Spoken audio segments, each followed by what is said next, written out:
नमस्कार दोस्तों, मैं अरुण कुमार शुक्ला और स्वागत है आपका हमारे YouTube channel vision academy Telibagh में। तो दोस्तों, प्राचीन भारतीय इतिहास को मुख्य रूप से हमने 17 चैप्टर में विभाजित किया था, जिसमें चैप्टर नंबर 1 प्रागैतिहासिक काल और chapter number 2 Indus Valley Civilisation अर्थात सिंधु घाटी सभ्यता को हम लोगों ने समाप्त कर दिया था। आज चैप्टर नंबर 3 वैदिक सभ्यता की हम लोग शुरुआत करेंगे। तो दोस्तों, वैदिक सभ्यता की शुरुआत करने से पहले कुछ मूलभूत अंतर हैं, या कह सकते हैं कुछ मूलभूत डिफरेंस है किसके किसके बीच में, सिंधु घाटी सभ्यता और वैदिक सभ्यता के मध्य में। इन दोनों को हम लोग देखते हुए चलते हैं दोस्तों। तो अगर देखा जाए मूल अंतर, तो कह सकते हैं सिंधु घाटी सभ्यता के जो जनक थे या संस्थापक थे वो मुख्य रूप से कौन थे, अनार्य थे। कौन थे, अनार्य थे। जबकि वैदिक सभ्यता की जो जनक हैं इन्हें आर्य कहा गया है। क्या कहा गया है, आर्य कहा गया है, जिसका अर्थ होता है श्रेष्ठ कुल का या श्रेष्ठ जाति का। आर्य का अर्थ क्या होता है, श्रेष्ठ कुल का या श्रेष्ठ जाति का। और ये क्वेश्चन लगभग 10 से 15 बार पूछा गया है कि इनमें से आर्य शब्द किसको इंगित करता है। तो आर्य का अर्थ होता है श्रेष्ठ कुल का या श्रेष्ठ जाति का। अगर दूसरा डिफरेंस देखा जाए तो कह सकते हैं सिंधु घाटी सभ्यता मुख्य रूप से मातृ सत्तात्मक सभ्यता थी, अर्थात स्त्रियों की स्थिति काफी अच्छी थी। जबकि वैदिक सभ्यता कैसी सभ्यता है, पितृसत्तात्मक सभ्यता है। कैसी सभ्यता है, पितृसत्तात्मक सभ्यता है, अर्थात पिता का उत्तराधिकारी पुत्र को माना गया है। किसे माना गया है, पिता का उत्तराधिकारी पुत्र को माना गया है। और अगर तीसरा डिफरेंस देखा जाए तो कह सकते हैं सिंधु घाटी सभ्यता के मैंने अन्य नाम बताए थे और उसी में एक प्रमुख नगर था, नाम था क्या, प्रथम शहरी या नगरीय सभ्यता। अर्थात सिंधु घाटी सभ्यता कैसी सभ्यता थी, शहरी सभ्यता थी। जबकि वैदिक सभ्यता कैसी सभ्यता है, सैंधव सभ्यता या ग्रामीण सभ्यता है। कैसी सभ्यता है, सैंधव सभ्यता या ग्रामीण सभ्यता है। अब अगर देखा जाए चौथा डिफरेंस, तो सिंधु घाटी सभ्यता के बारे में जो भी जानकारी प्राप्त हुई है वह केवल पुरातात्विक खुदाई से प्राप्त हुई है, अर्थात जो खंडहर मिले हैं, अवशेष मिले हैं, उन्हीं से जानकारी प्राप्त हुई है। जबकि वैदिक सभ्यता की जानकारी कह सकते हैं पुरातात्विक अवशेषों के साथ साथ साहित्यिक अवशेषों से भी प्राप्त हुई है। किससे प्राप्त हुई है, साहित्यिक अवशेषों से भी प्राप्त हुई है। तो यहां पर लिख सकते हैं सबसे पहली बात कि जानकारी 2 प्रकार से प्राप्त हुई है। कितने प्रकार से प्राप्त हुई है, 2 प्रकार से प्राप्त हुई है। पहले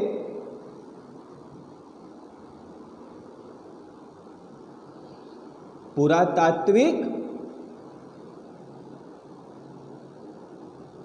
अवशेष, और अगर दूसरा देखा जाए तो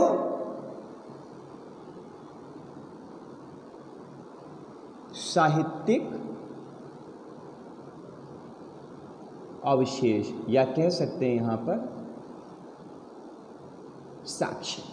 तो दोस्तों, अगर वैदिक सभ्यता के साहित्यिक साक्ष्यों को देखा जाए, किसको देखा जाए, साहित्यिक साक्ष्यों को देखा जाए, तो यहां पर मुख्य रूप से अगर देखें तो हमें क्या क्या प्राप्त हुए हैं, वेद। क्या प्राप्त हुए हैं, वेद। अगर दूसरा देखा जाए तो ब्राह्मण मिले हैं। तीसरा अगर देखा जाए तो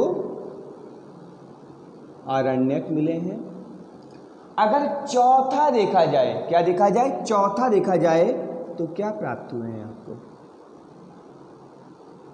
उपनिषद। और उपनिषदों को ही कहा जाता है वेदांग या वेदों का अंत।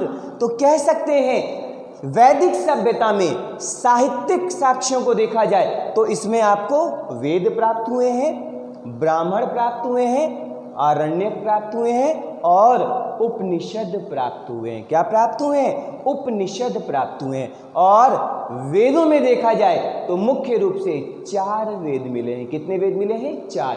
कौन कौन से, पहला ऋग्वेद, दूसरा कह सकते हैं यजुर्वेद, तीसरा सामवेद और चौथा अथर्ववेद। कौन कौन से वेद मिले हैं, 4 वेद मिले। पहला ऋग्वेद, दूसरा यजुर्वेद, तीसरा सामवेद और चौथा अथर्ववेद। अब यहाँ पे अगर दोस्तों देखा जाए तो एक सबसे पहली चीज देखी जाए वैदिक सभ्यता के बारे में, तो वैदिक सभ्यता का जनक कौन है? आर्य। वैदिक सभ्यता का जनक कौन है? आर्य। लेकिन अगर देखा जाए उसके पहले इसका समय देख लेते हैं, टाइम पीरियड। तो लिख सकते हैं यहां पर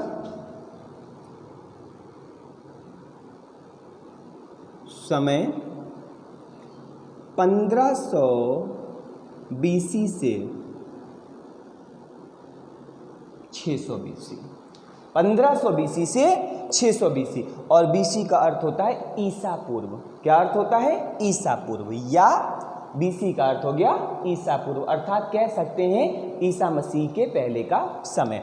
अगर अब वैदिक सभ्यता के अन्य नाम देखे जाएं, क्या नाम देखे जाएं? अन्य नाम देखे जाएं, तो इस सभ्यता के जो जनक हैं, वैदिक सभ्यता के जो जनक हैं वो कौन है आपके? आर्य। कौन है आपके जनक? आर्य। और इसीलिए इसका अन्य नाम है आर्य सभ्यता। क्या नाम है? आर्य सभ्यता। वैदिक सभ्यता के जनक आर्य, इसीलिए इस सभ्यता का अन्य नाम है आर्य सभ्यता। और यहां पर अगर देखें तो आर्य शब्द का अर्थ क्या है? आर्य शब्द का अर्थ क्या है? तो इस शब्द का अर्थ होता है श्रेष्ठ कुल का या वंश का। दोस्तों मैंने क्या बताया?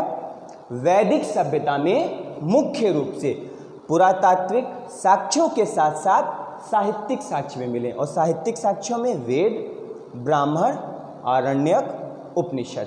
समय देखा जाए तो 1500 BC से 600 BC, जनक आर्य। इसीलिए इस सभ्यता का अन्य नाम है आर्य सभ्यता। क्या नाम है? आर्य सभ्यता, और जिसका अर्थ होता है श्रेष्ठ कुल का या श्रेष्ठ वंश का। नेक्स्ट देखा जाए दोस्तों अगर, तो कह सकते हैं यह सभ्यता कैसी थी? ग्रामीण सभ्यता थी। कैसी सभ्यता थी? ग्रामीण सभ्यता थी। कैसी थी? ग्रामीण सभ्यता। तो लिख सकते हैं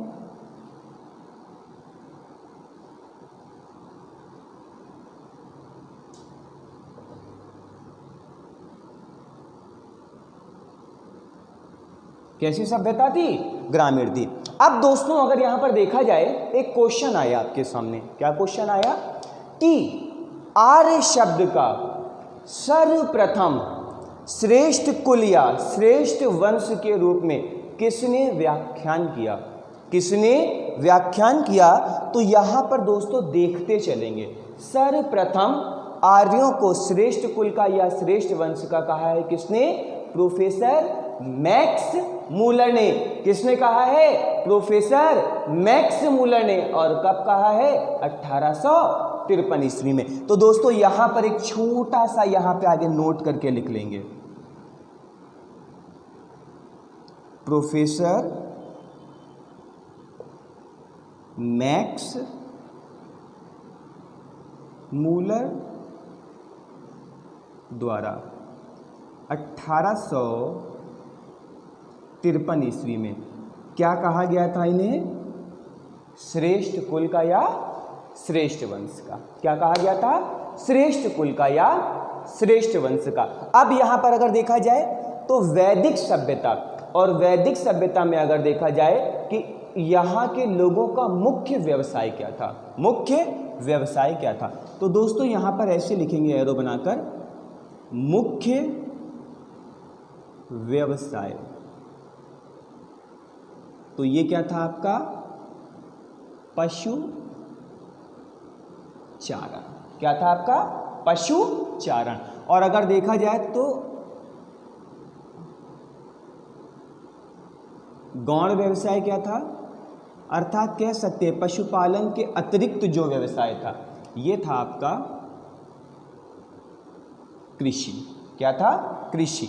अगर इसके बाद देखा जाए कि वैदिक सभ्यता के लोगों का मुख्य पशु कौन सा था? मुख्य पशु। तो यहां पर लिख सकते हैं मुख्य पशु, और ये था आपका घोड़ा। क्यों? क्योंकि ध्यान दीजिएगा, वैदिक सभ्यता में युद्ध के साक्ष्य भी प्राप्त हुए हैं, और कह सकते हैं प्रोफेसर मैक्स मूलर ने कहा है कि वैदिक सभ्यता के जनक आर्यों का निवास स्थल भारत में सप्त सैंधव था, परंतु ये मध्य एशिया अर्थात ईरान के आसपास से भारत में आए थे। तो इसका अर्थ है कि घोड़े का यहाँ पर कह सकते हैं मुख्य किरदार रहा है सभ्यता के निर्माण में। जबकि अगर देखा जाए तो इस सभ्यता का सबसे प्रिय पशु कौन सा था, अर्थात प्रिय पशु, तो सभ्यता का प्रिय पशु है आपका गाय, जिसे एक वैदिक सभ्यता में लोगों ने क्या कहा है, अघन्या कहा है। क्या कहा है दोस्तों? अघन्या कहा है। अब वैदिक सभ्यता को मुख्य रूप से दो भागों में विभाजित किया गया है। वैदिक सभ्यता को मुख्य रूप से दो भागों में विभाजित किया गया है, पहला ऋग्वैदिक काल और दूसरा उत्तर वैदिक काल। तो अब दोस्तों इस वैदिक सभ्यता को हम दो भागों में क्या कर देंगे, विभाजित कर देंगे, पहला ऋग्वैदिक काल और दूसरा उत्तर वैदिक काल। रफ करते हैं आगे।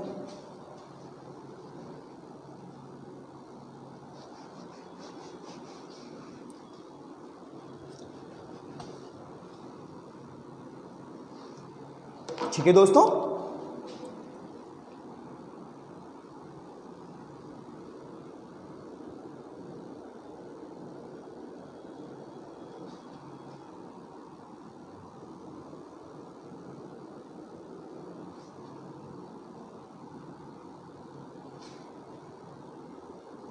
ठीक है। अब दोस्तों अगर यहां पे देखा जाए तो पहला पार्ट है आपका ऋग्वैदिक काल,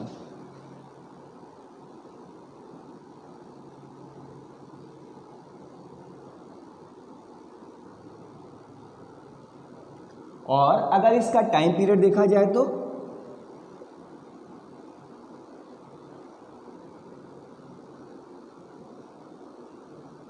ठीक है दोस्तों, दूसरा पार्ट जो है आपका ये है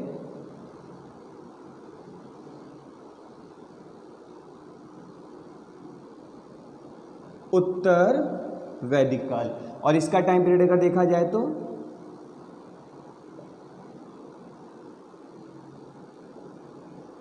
ठीक है।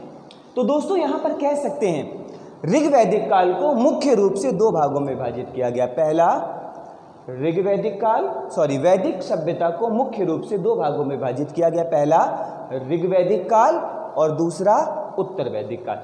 अब अगर यहां पर देखा जाए तो ऋग्वैदिक काल में मुख्य रूप से एक ही वेद की रचना हुई है, जिसका नाम है ऋग्वेद। क्या नाम है? ऋग्वेद। और ऋग्वेद में अगर देखा जाए तो मुख्य रूप से ईश्वर की महिमा या देवताओं की स्तुति की गई है। क्या की गई है? ईश्वर की महिमा या देवताओं की स्तुति की गई है। अगर उत्तर वैदिक काल को देखा जाए तो उत्तर वैदिक काल में मुख्य रूप से तीन वेदों की रचना की गई है। पहला यजुर्वेद, अर्थात यजुर्वेद में यज्ञ संबंधी नियमों का क्या किया गया है, कह सकते हैं पालन किया गया, या यज्ञों के समय जो नियम किए जाते थे उनका वर्णन किया गया है। दूसरा सामवेद, और कह सकते हैं भारतीय संगीत की उत्पत्ति सामवेद से ही मानी जाती है। और तीसरा है आपका अथर्ववेद, और अथर्ववेद में अगर देखा जाए तो मुख्य रूप से औषधि, जादू टोना, भूत पिशाच आदि का वर्णन किया गया है। तो लिख लेंगे दोस्तों, ऋग्वेद काल में एक ही वेद की रचना हुई और इसका नाम था ऋग्वेद। इसमें ईश्वर महिमा या स्तुति का वर्णन प्राप्त होता है, अर्थात कह सकते हैं जो ईश्वर की स्तुति है वो प्राप्त होती है। और आपने देखा ऋग्वेद का सबसे प्रमुख देवता इंद्र को माना गया है। किसको माना गया है? इंद्र को माना गया है, और इंद्र का वर्णन लगभग 250 बार किया गया है। दूसरा अगर देखें तो उत्तर वैदिक काल में जो पहला वेद है ये आपका कौन सा है? यजुर्वेद है। कौन सा है? यजुर्वेद। और ध्यान दीजिएगा दोस्तों, ये कैसा वेद है? कर्म कांडीय वेद है। कैसा वेद है? कर्म कांडीय वेद है। अर्थात कह सकते हैं यजुर्वेद में ही क्या है आपका, कह सकते हैं यज्ञ और यज्ञ के लिए पशुओं की बलि। तो कर्म कांडी के साथ साथ लिख लेंगे क्या? बलिदान विधि। तो बलिदान का वर्णन अगर आपसे पूछेगा किस वेद में किया गया है तो आप क्या लिखेंगे? यजुर्वेद। अगर तीसरा वेद देखा जाए तो ये है आपका सामवेद। और संगीत की उत्पत्ति इसी वेद से मानी जाती है। और चौथा वेद जो है आपका, ये है आपका अथर्व वेद। और अथर्व वेद में अगर देखा जाए तो औषधि कौमा जादू टोना का वर्णन किया गया है। किसका वर्णन किया गया है? औषधि और जादू टोना का वर्णन किया गया है। अब अगर दोस्तों देखा जाए तो क्वेश्चन कभी कभी क्या करता है, इसके अतिरिक्त पूछ लेता है। कैसे अतिरिक्त क्वेश्चन पूछता है?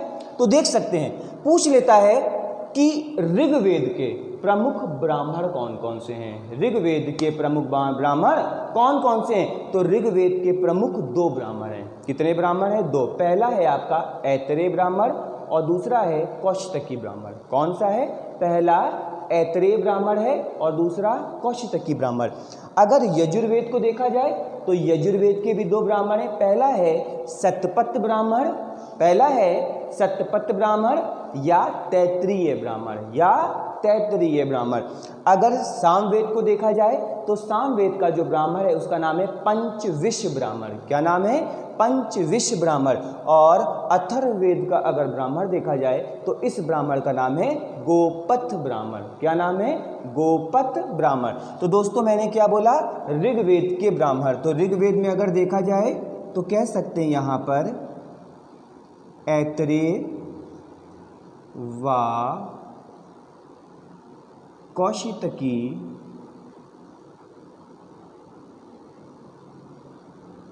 ब्राह्मण। ठीक है, ऐतरेय व कौशितकी ब्राह्मण। अगर यजुर्वेद में देखा जाए तो कह सकते हैं यजुर्वेद में कितने ब्राह्मण हैं? कह सकते हैं यहां पर सतपथ व तैत्रीय ब्राह्मण। ठीक है। अगर सामवेद को देखा जाए तो सामवेद का जो ब्राह्मण है इसका नाम है पंच विश ब्राह्मण। और अथर्ववेद को अगर देखें तो इसके ब्राह्मण का नाम है गोपथ ब्राह्मण। अब दोस्तों अगर देखा जाए तो ऋग्वेद में मैंने आपको बता दिया ब्राह्मण ऐतरेय व कौशितकी, यजुर्वेद में सतपथ व तैत्रीय, सामवेद में पंचविश ब्राह्मण और अथर्ववेद में गोपथ ब्राह्मण। और अब देखा जाए तो वे कौन से पुरोहित थे जो इन वेदों का क्या करते थे? व्याख्यान करते थे। तो कह सकते हैं ऋग्वैदिक काल में ऋग्वेद के जो पुरोहित हैं इसका नाम है होत पुरोहित। क्या नाम है? होत पुरोहित। कह सकते हैं यजुर्वेद में अधर्व पुरोहित, सामवेद में उद्गाता पुरोहित और अथर्ववेद में कौन है? ब्रह्म पुरोहित है। कौन है? ब्रह्म पुरोहित है। तो इसके पुरोहित कौन है आपके? होत पुरोहित।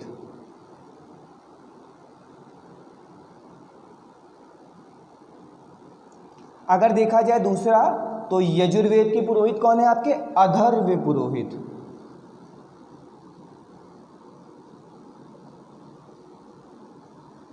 ठीक है दोस्तों। अगर देखा जाए सामवेद के कौन है तो उद्गाता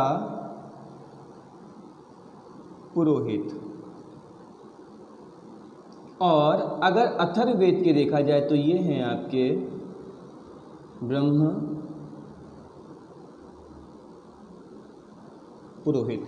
तो दोस्तों ये थी प्रमुख जानकारी किसके बारे में? वैदिक सभ्यता के। तो वैदिक सभ्यता को मुख्य रूप से 2 भाग में विभाजित किया। और ध्यान दीजिएगा दोस्तों, जो ऋग्वेद है ये सबसे प्राचीनतम ग्रंथ है। कैसा ग्रंथ है? सबसे प्राचीनतम ग्रंथ है। इसीलिए ऋग्वेद को मानव सभ्यता का प्रथम लिखित ग्रंथ कहा जाता है, या दुनिया का सबसे प्राचीनतम ग्रंथ कहा जाता है। किसको? ऋग्वेद को। क्यों? प्रथम लिखित ग्रंथ जिसके क्या कह सकते हैं प्रमाण प्राप्त हुए। कौन सा है आपको? का ऋग्वेद है। कौन सा है? ऋग्वेद है। अब दोस्तों हम हेडिंग डालेंगे वैदिक साहित्य। क्या हेडिंग डालेंगे? वैदिक साहित्य। और वैदिक साहित्य को मैंने बताया मुख्य रूप से कितने भागों में विभाजित किया गया है? कह सकते हैं 4 भागों में विभाजित। कितने भागों में विभाजित है? 4 भागों में। कौन कौन से? पहला वेद, दूसरा ब्राह्मण, तीसरा आरण्यक और चौथा उपनिषद। अब देखा जाए दोस्तों तो हेडिंग डालेंगे हम लोग क्या? वैदिक साहित्य।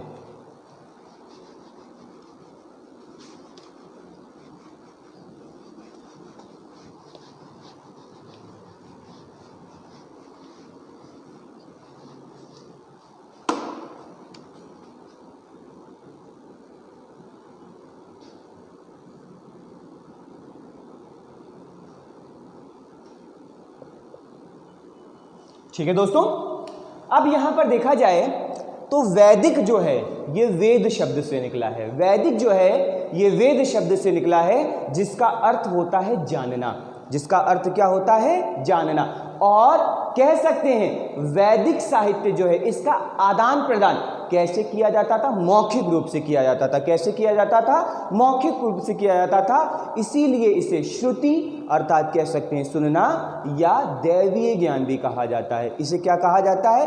कह सकते हैं श्रुति या दैवीय ज्ञान भी कहा जाता है। तो दोस्तों अगर देखा जाए तो वैदिक साहित्य जो है ये वेद शब्द से निकला है, जिसका अर्थ होता है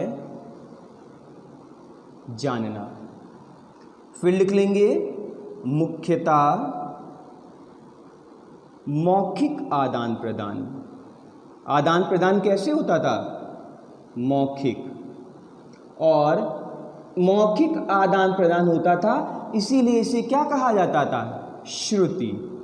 क्या कहा जाता था? श्रुति, जिसका अर्थ होता है सुनना। और इसी वैदिक साहित्य को, वेद को ही क्या कहा गया? श्रुति के कारण इसे कहा गया है दैवी ज्ञान। क्या कहा गया है? दैवी ज्ञान कहा गया है। और दोस्तों मैंने आपको बताया वैदिक साहित्य में अगर देखा जाए तो मुख्य रूप से आपके क्या आते हैं? वेद, ब्राह्मण, इसके अलावा आपके आरण्यक और उपनिषद। क्या आते हैं आपके?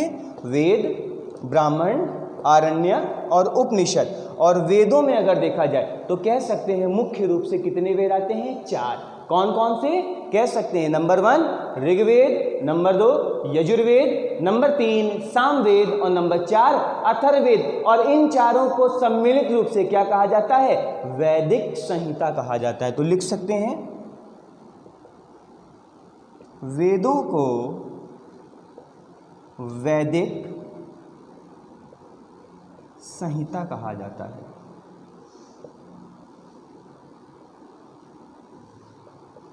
ठीक है दोस्तों, क्या लिखेंगे? वेदों को क्या कहा जाता है? वैदिक संहिता कहा जाता है। अब दोस्तों देखा जाए यहां पर तो अब हम इसके बारे में थोड़ी सी जानकारी प्राप्त करेंगे। तो कह सकते हैं आर्यों के बारे में प्रथम जानकारी कहां से प्राप्त होती है? बोगाज कोई अभिलेख से प्राप्त होती है। कहां से प्राप्त होती है? बोगाज कोई अभिलेख से प्राप्त होती है, जो कि 1400 ईसा पूर्व के आसपास लिखा गया है। और इसमें स्पष्ट जानकारी है कि आर्य ईरान से भारत आए। आर्य ईरान से भारत आए। और दोस्तों इसके बाद हम लोग लिखेंगे नंबर 1 वेद आपका कौन सा? ऋग्वेद। तो दोस्तों लिख लीजिएगा नेक्स्ट पॉइंट यहां पर लिखिए, यहां पर आर्यों के बारे में प्रथम जानकारी बोगाज कोई अभिलेख से। लिख लेंगे प्रथम जानकारी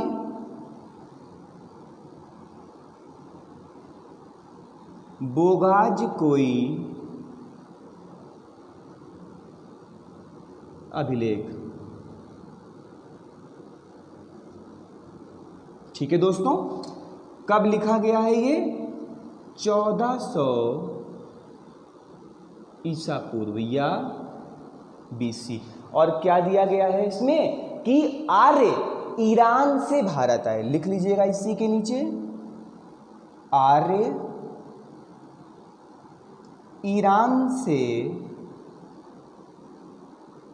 भारत। ठीक है दोस्तों। अब हमने लिखा वैदिक साहित्य। वैदिक शब्द जो है वेद शब्द से बना है, जिसका अर्थ होता है जानना। मुख्यतः आदान प्रदान मौखिक रूप से होता था, इसीलिए इसे श्रुति सुनना या दैवीय ज्ञान भी कहा जाता है। वैदिक साहित्य को मुख्य रूप से 4 भागों में विभाजित किया है: वेद, ब्राह्मण, आरण्यक, उपनिषद। और वेदों को वैदिक संहिता कहा जाता है। आर्यों के बारे में प्रथम जानकारी 1400 ईसा पूर्व लिखे गए बोगाज कोई अभिलेख से प्राप्त होती है, और जिसमें कहा गया है, क्या कहा गया है? आर्य ईरान से भारत में आए। अब दोस्तों हेडिंग डाल लेंगे हम लोग ऋग्वेद। हेडिंग डालेंगे ऋग्वेद।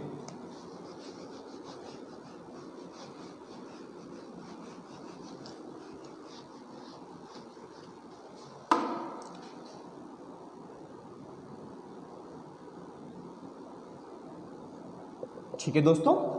तो अब देखा जाए तो कह सकते हैं इसे मानव सभ्यता का प्रथम लिखित ग्रंथ कहा जाता है या प्राचीनतम ग्रंथ कहा जाता है।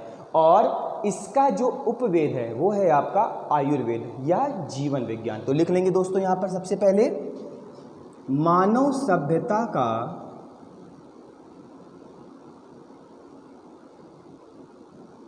प्रथम लिखित ग्रंथ। क्या लिखेंगे? मानव सभ्यता का प्रथम लिखित ग्रंथ।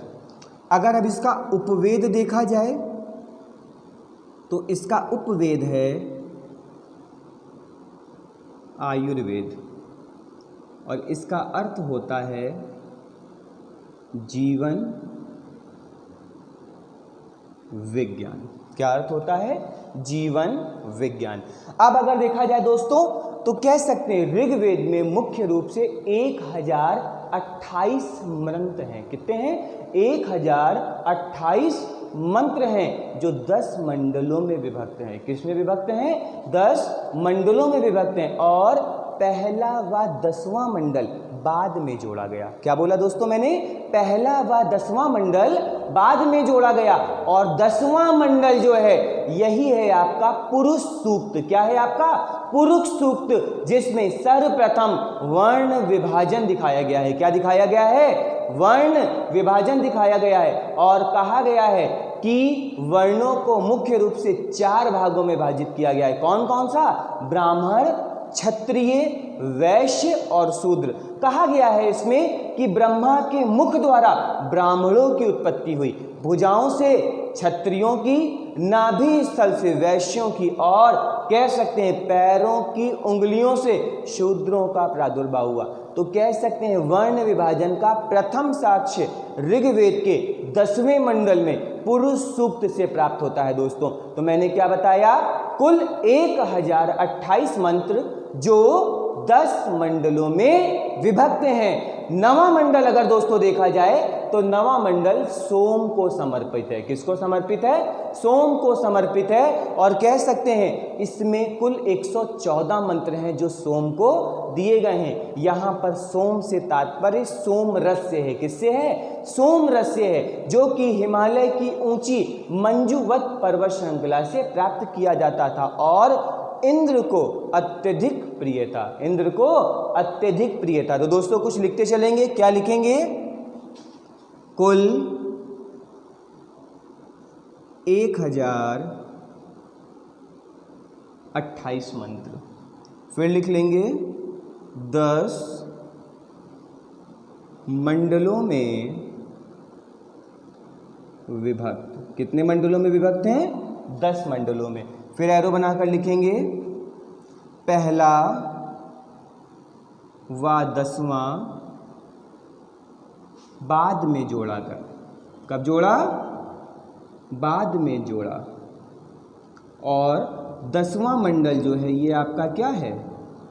पुरुष सूक्त, और इसी में सर्वप्रथम दिखाया गया है वर्ण विभाजन। क्या दिखाया गया है दोस्तों?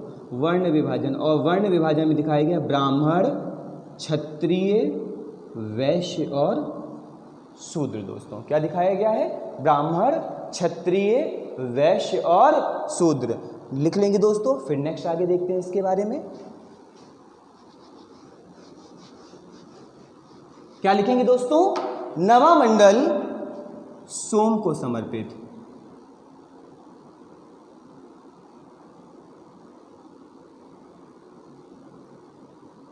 ठीक है दोस्तों, नवा मंडल सोम को समर्पित। कुल 115 मंत्र, कुल 115 मंत्र। नेक्स्ट अगर दोस्तों देखा जाए कि जो ये सोम है, ये सोम रस, इसका कह सकते हैं इसका प्रयोग यज्ञों के समय किया जाता था। कब किया जाता था? यज्ञों के समय। और ये सोम इंद्र को अत्यधिक प्रिय था। तो ये सोम जो था ये प्राप्त कहाँ से होता था? हिमालय की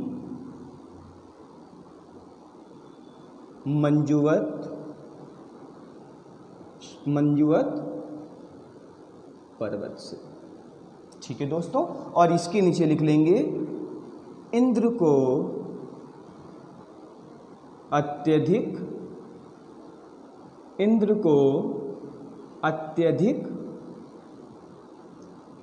प्रिय।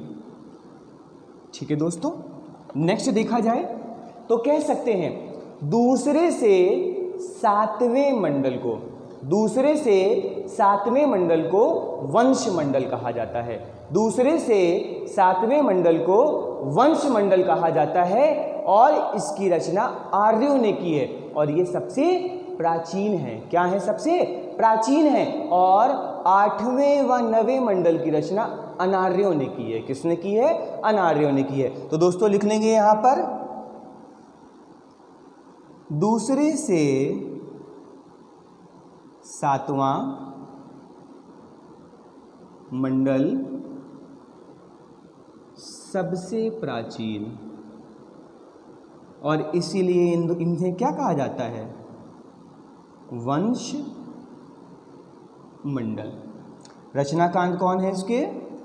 आर्य। रचनाकार कौन है इसके बेटा? आर्य है। अब दोस्तों यहां ध्यान दीजिएगा, कभी कभी क्वेश्चन क्या कर देता है, पूछ लेता है आपसे। क्या क्वेश्चन पूछ लेता है कि दूसरे मंडल की रचना किसने की, तीसरे मंडल की रचना किसने की, चौथे मंडल की रचना किसने की, पांचवें की किसने की, छठे मंडल की रचना किसने की, सातवें मंडल की रचना की, या कभी पूछ लेता है 8वें या 9वें मंडल की रचना किसने की दोस्तों। या कभी कभी क्या कहता है, इन्हें क्रम से व्यवस्थित कीजिए या क्या है, आपस में सम्मिलित कीजिए दोस्तों। तो आपको पता होना चाहिए कि दूसरा मंडल किसने लिखा है, तीसरा किसने लिखा है, चौथा किसने लिखा है, पांचवा किसने लिखा है, छठा मंडल किसने लिखा, सातवां मंडल किसने लिखा, आठवां और नवां मंडल किसने लिखा है दोस्तों। तो अब हम एक तरफ लिखेंगे प्रमुख मंडल और एक तरफ लिखेंगे रचनाकार। क्या लिखेंगे दोस्तों? प्रमुख मंडल और दूसरी तरफ लिखेंगे रचनाकार। तो हेडिंग डाल लीजिए प्रमुख मंडल और रचनाकार।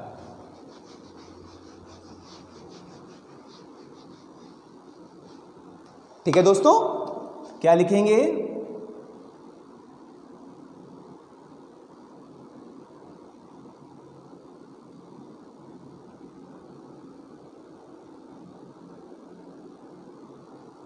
ठीक है दोस्तों, अब यहां पर देख लीजिए, पहले और 10वें के बारे में कोई जानकारी प्राप्त नहीं है। दूसरे से सातवें को वंश मंडल कहा गया है और 8वें और 9वें मंडल की रचना किसने की है दोस्तों? अनार्यों ने की है। किसने की है दोस्तों? अनार्यों ने की है। तो दूसरा मंडल, तो दूसरे मंडल की रचनाकार कौन है? ग्रत्समद। कौन है? ग्रत्समद। तो यहां पे लिखेंगे दूसरा ग्रत्समद। ठीक है दोस्तों, अब अगर देखा जाए तीसरे, तो तीसरा मंडल आपके लिए मोस्ट इंपॉर्टेंट है। कैसे है? मोस्ट इंपॉर्टेंट है। क्यों? कह सकते हैं विश्व प्रसिद्ध गायत्री मंत्र ऋग्वेद के तीसरे मंडल से लिया गया है और इसके रचनाकार विश्वामित्र को माना जाता है। किसको माना जाता है? विश्वामित्र को माना जाता है दोस्तों, जो कि कह सकते हैं सूर्य की देवी सावित्री को समर्पित है। किसको समर्पित है? सूर्य की देवी सावित्री को समर्पित है। तो तीसरे मंडल के रचनाकार हैं आपके विश्वामित्र। चौथे मंडल को अगर देखा जाए तो इसके रचनाकार हैं आपके वामदेव। कौन है? वामदेव। पांचवें मंडल के जो रचनाकार हैं ये हैं आपके अत्रि। छठे मंडल के रचनाकार आपके कौन है? भारद्वाज हैं। और सातवें मंडल के रचनाकार कौन है? वशिष्ठ हैं दोस्तों। कौन है? वशिष्ठ हैं। तो मैंने यहां पर लिखा दूसरा मंडल, रचनाकार कौन है? ग्रस्मद। तीसरा मंडल रचनाकार कौन है दोस्तों? विश्वामित्र। ठीक है दोस्तों। अब यहां पे अगर चौथा मंडल देखा जाए तो मैंने बोला चौथे मंडल के रचनाकार कौन है? वामदेव। कौन है? वामदेव है दोस्तों। चौथे मंडल के रचनाकार वामदेव। अब अगर पांचवा मंडल देखा जाए दोस्तों तो पांचवें मंडल के रचनाकार अत्रि। कौन है? अत्रि हैं। अगर छठे मंडल को देखा जाए तो छठे मंडल के रचनाकार हैं भारद्वाज। कौन है? भारद्वाज हैं बेटा।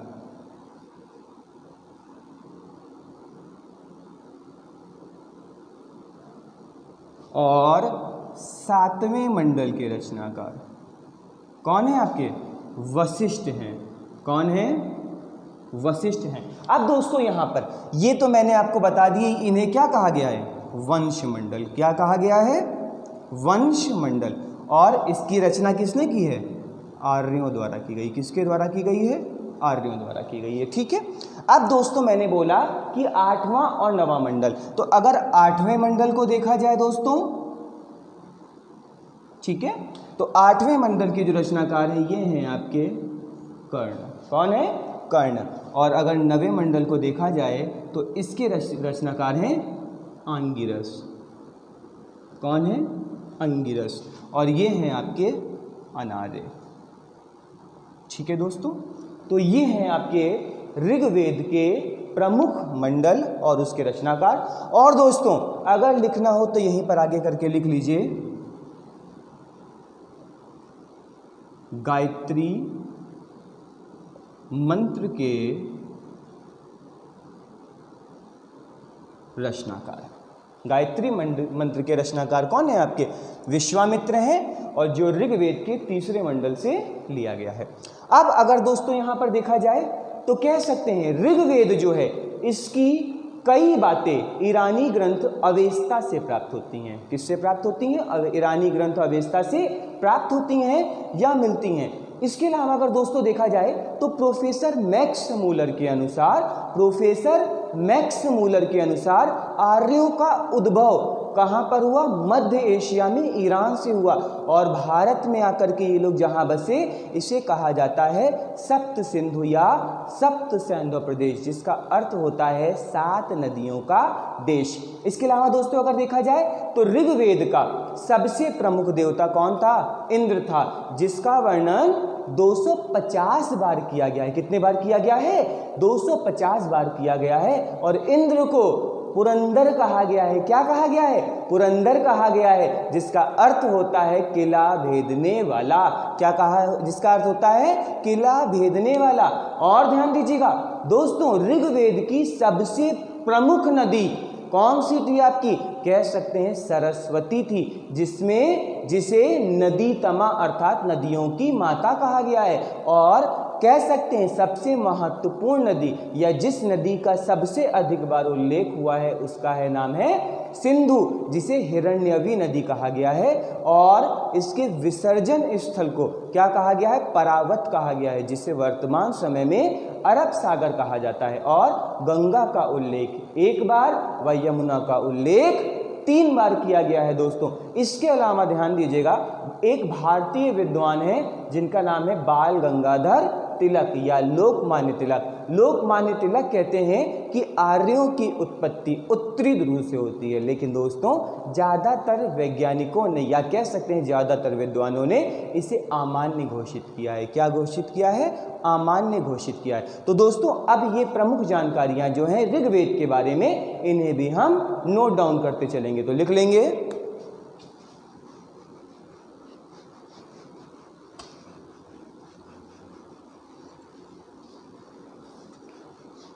ठीक है दोस्तों, तो यहां पर अगर देखा जाए ऋग्वेद के समकालीन ग्रंथ कौन सा है?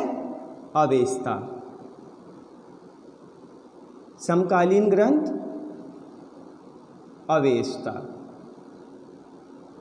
और ये ग्रंथ कहां से प्राप्त हुआ है? ईरान से दोस्तों। ठीक है, नेक्स्ट अगर देखा जाए तो कह सकते हैं प्रोफेसर मैक्स मूलर के अनुसार आर्यों का उद्भव मध्य एशिया। तो यहां पर लिख लेंगे उद्भव मध्य एशिया। किसके अनुसार? प्रोफेसर मैक्स मूलर के अनुसार। ठीक है दोस्तों, अगर इसके अलावा देखा जाए नंबर 2 तो कह सकते हैं दूसरा माना गया है उत्तरी ध्रुव। दूसरा कौन सा है? उत्तरी ध्रुव। और ये किसके अनुसार है? बाल गंगाधर तिलक। और इसके नीचे लिख लेंगे अमान्य। अर्थात ज़्यादातर विद्वानों ने इसे क्या घोषित किया है? अमान्य घोषित किया है। नेक्स्ट देखा जाए तो भारत में स्थल इनका निवास कहाँ था? तो लिख सकते हैं निवास सप्त सिंधु या सिंधु, जिसका अर्थ होता है 7 नदियां। क्या अर्थ होता है दोस्तों? 7 नदियां। नेक्स्ट अगर दोस्तों देखा जाए तो कह सकते हैं यहां का प्रिय देवता कौन था? प्रिय देवता कौन था? इंद्र। प्रिय देवता कौन था? इंद्र, जिसको अन्य किस नाम से जानते थे दोस्तों? पुरंदर। किस नाम से जानते थे? पुरंदर, जिसका अर्थ होता है किला भेदने वाला। और इसका उल्लेख हुआ है 250 बार। अर्थात कह सकते हैं इंद्र शब्द का उल्लेख 250 बार किया गया है। नेक्स्ट अगर देखा जाए तो प्रिय नदी या पवित्र नदी कौन सी थी आपकी दोस्तों? सरस्वती। कौन सी थी? सरस्वती। और इसे कहा गया है नदीतमा, अर्थात नदियों की माता। नेक्स्ट देखें सर्वाधिक उल्लेख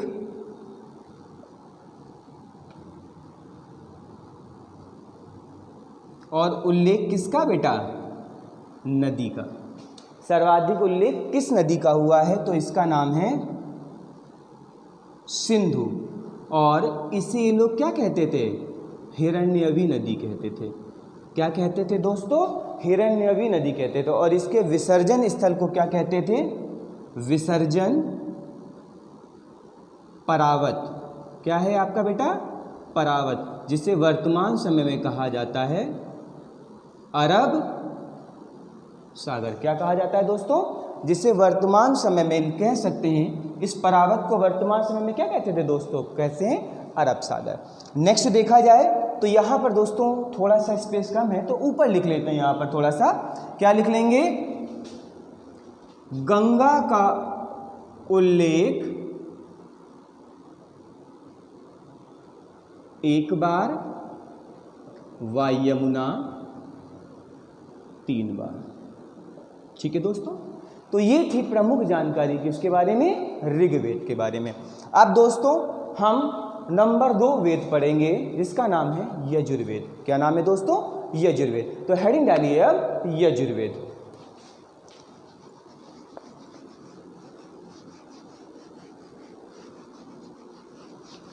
ठीक है दोस्तों, यजुर्वेद।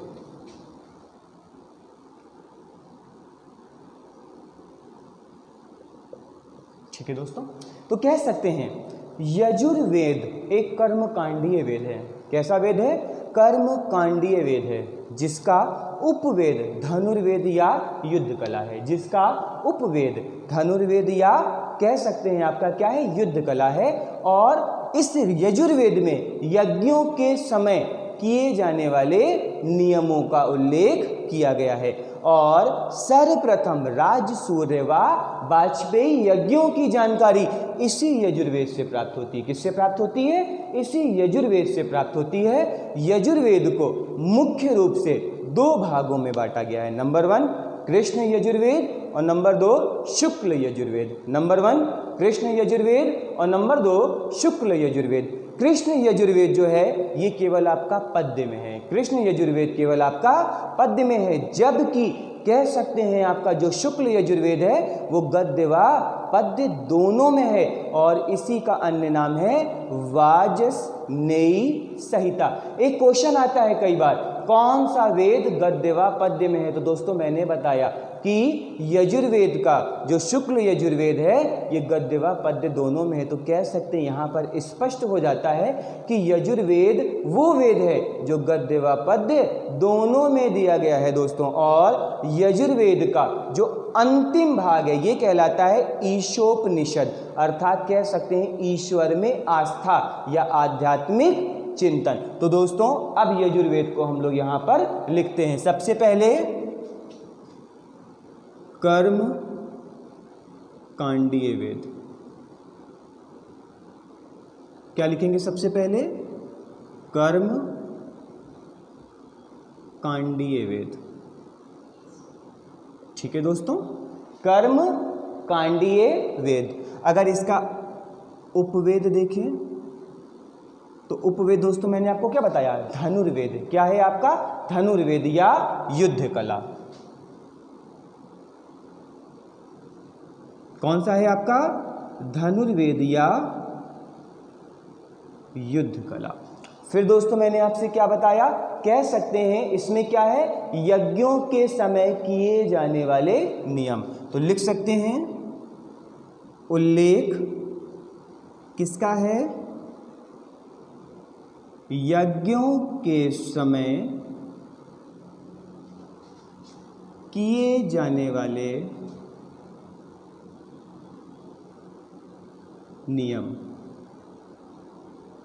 ठीक है दोस्तों, फिर लिख लेंगे सर्वप्रथम राजसूय व वाजपेयी यज्ञ की जानकारी यजुर्वेद से प्राप्त होती है। तो लिख लेंगे राजसूय व वाजपेयी यज्ञ का उल्लेख प्रथम बार अगर कहीं से हुआ है तो वो आपका कौन सा है? यजुर्वेद। और यजुर्वेद को मैंने बताया मुख्य रूप से दो भागों में बांटा है। कितने भागों में बांटा है? दो भागों में। तो यहाँ पर लिखेंगे यजुर्वेद और इसको दो भागों में दोस्तों क्या कर लेंगे? डिवाइड कर लेंगे। क्या कर लेंगे? डिवाइड कर लेंगे। पहला है आपका कृष्ण यजुर्वेद। कौन सा है? कृष्ण यजुर्वेद। और नंबर 2 है आपका शुक्ल यजुर्वेद। पहला है आपका कृष्ण यजुर्वेद और नंबर 2 है आपका शुक्ल यजुर्वेद। और कृष्ण यजुर्वेद जो है वो किसमें है आपका? पद्य में है। किसमें है? पद्य में है। और पद्य के साथ साथ इसका वर्णन गद्य में भी किया गया है। किसमें किया गया है? गद्य में भी किया गया। जबकि शुक्ल यजुर्वेद का वर्णन केवल और केवल किसमें मिलता है आपको? पद्य में मिलता है दोस्तों। नेक्स्ट ध्यान दीजिएगा, मैंने बोला शुक्ल यजुर्वेद को एक अन्य नाम से भी जाना जाता है और उसका नाम क्या है? वाजसनेयी संहिता। लिख लेंगे।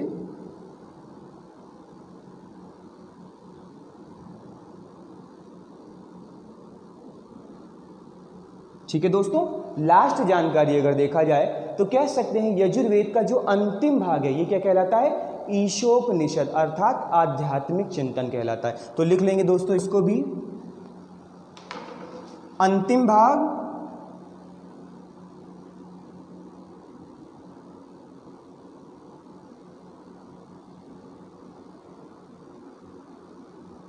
अर्थात आध्यात्मिक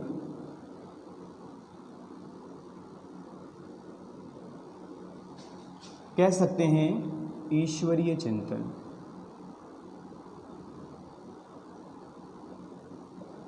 या आध्यात्मिक चिंतन। ठीक है दोस्तों। नेक्स्ट नंबर 3 वेद अगर हम देखते हैं तो ये है आपका सामवेद। क्या है? सामवेद। सामवेद का उपवेद है आपका गंधर्व वेद। क्या है? गंधर्व वेद अर्थात संगीत। और कह सकते हैं सामवेद की उत्पत्ति समन धातु से अर्थ हुई है, जिसका अर्थ होता है लय या ताल। सामवेद में कुल 1810 छंद हैं, जिनमें से 99 के अतिरिक्त शेष कहाँ से लिए गए हैं? ऋग्वेद से लिए गए हैं। और भारतीय संगीत की उत्पत्ति कहाँ से मानी जाती है? सामवेद से मानी जाती है। और सामवेद की मुख्य रूप से 3 शाखाएं हैं। नंबर 1 कैमुतिकीय शाखा, नंबर 2 राणयनीय शाखा और नंबर 3 जैमिनीय शाखा। नेक्स्ट लिखेंगे सामवेद।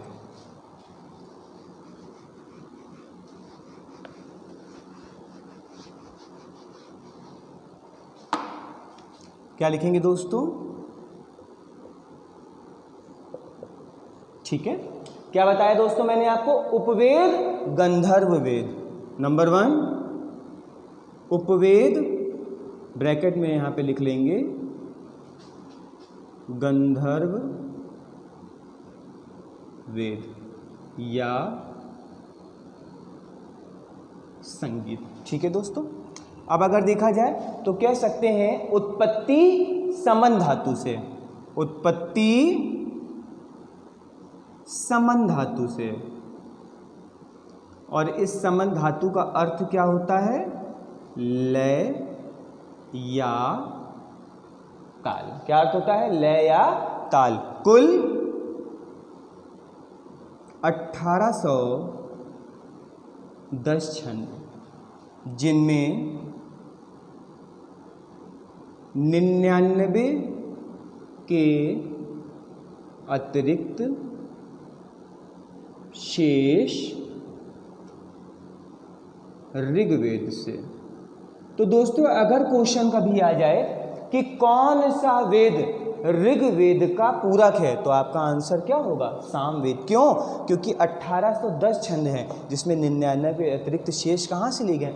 ऋग्वेद से। तो कह सकते हैं ऋग्वेद का पूरक अगर कोई वेद है तो वो आपका कौन सा है? सामवेद। सामवेद है। नेक्स्ट लिखेंगे मुख्य 3 शाखाएं। अर्थात कह सकते हैं इस सामवेद की मुख्य कितनी शाखाएं हैं? 3 शाखाएं हैं। नंबर 1 अगर देखेंगे कैमुतिकीय शाखा, नंबर 2 राणनीय शाखा और नंबर 3 जैमिनीय शाखा। नंबर 1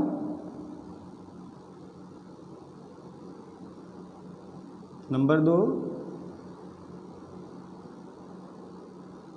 ठीक है, और नंबर 3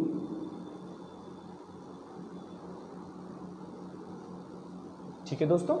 नेक्स्ट अगर देखा जाए तो कह सकते हैं यहाँ पर दोस्तों कि जो आपका चौथा वेद है ये है आपका अथर्ववेद।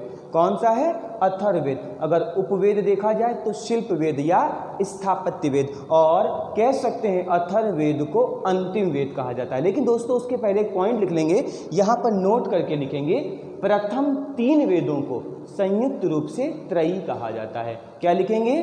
प्रथम 3 वेदों को संयुक्त रूप से त्रयी कहा जाता है। तो दोस्तों यहाँ पर नोट करके एक पॉइंट हम लिख लेंगे, बड़ा बड़ा सा हाईलाइट करके लिखेंगे दोस्तों। और क्या लिखेंगे? नोट, क्या लिखेंगे? नोट प्रथम 3 वेदों को, प्रथम 3 वेदों को क्या कहा जाता है? त्रयी कहते हैं। ठीक है दोस्तों, लिख लेंगे। मोस्ट इंपॉर्टेंट पॉइंट है, पूछता है इनमें से कौन सा वेद त्रयी का भाग नहीं है, या कौन कौन से वेदों को त्रयी कहा जाता है? तो प्रथम 3 वेद। तो प्रथम 3 वेद कौन से हैं? ऋग्वेद, यजुर्वेद, सामवेद। अथर्ववेद को इसमें शामिल नहीं किया जाता है। अथर्ववेद को इसमें शामिल नहीं किया जाता है। और दोस्तों अब आया हमारा वेद नंबर 4, और चौथा वेद कौन सा है आपका? अथर्ववेद। कौन सा है? अथर्ववेद।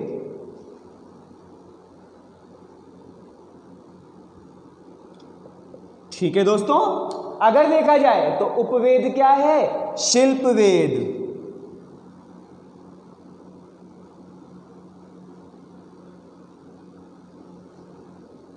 और इसी को कहा जाता है स्थापत्य कला। ठीक है दोस्तों, नेक्स्ट पॉइंट लिखेंगे अंतिम वेद। क्या लिखेंगे?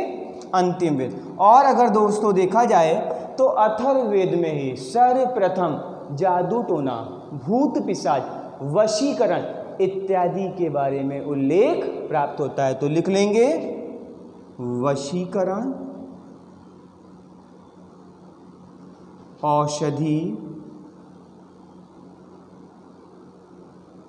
जादू टोना, भूत पिशाच का उल्लेख। और दोस्तों ध्यान दीजिएगा, इस कारण ही अगर कह सकते हैं सर्वाधिक प्रचलित वेद कौन सा है, तो कह सकते हैं जनमानस के बीच सर्वाधिक प्रचलित वेद जो है वो आपका अथर्ववेद। कारण वशीकरण, कारण वशीकरण, औषधीय अर्थात चिकित्सा से, जादू टोना अर्थात कैसे किसी को अपना बना लिया जाए, कैसे किसी से छुटकारा पाया जाए, भूत पिशाच का उल्लेख कहाँ से प्राप्त होता है? अथर्ववेद से प्राप्त होता है। तो दोस्तों अब हम इसी क्रम में आगे क्या पढ़ेंगे? ब्राह्मण्यों को पढ़ेंगे, आरण्यक को पढ़ेंगे, उपनिषद को पढ़ेंगे। इसके अलावा भारतीय दर्शन शास्त्र की कौन कौन सी शाखाएं थी, या कह सकते हैं वैदिक कालीन कौन कौन सी प्रमुख विशेषताएं थी दोस्तों, तो इसे हम अपने चैप्टर नंबर नेक्स्ट में पढ़ेंगे। तो दोस्तों अगर आपको आज का वीडियो अच्छा लगा हो तो कृपया वीडियो को लाइक करें, चैनल को सब्सक्राइब करें व दोस्तों के मध्य अधिक से अधिक शेयर करें ताकि उन्हें भी जानकारी प्राप्त हो सके। क्योंकि दोस्तों जो इतिहास है, इतिहास का जो प्राचीन भारतीय इतिहास का टॉपिक है, इसके क्वेश्चन तो आते हैं परंतु इसको कोई विस्तृत रूप से पढ़ाता ही नहीं है दोस्तों, जिस कारण क्या होता है क्वेश्चन आते हम नहीं कर पाते। तो अधिक से अधिक दोस्तों के मध्य शेयर करिए ताकि उन्हें भी इसकी विस्तृत जानकारी प्राप्त हो सके। धन्यवाद।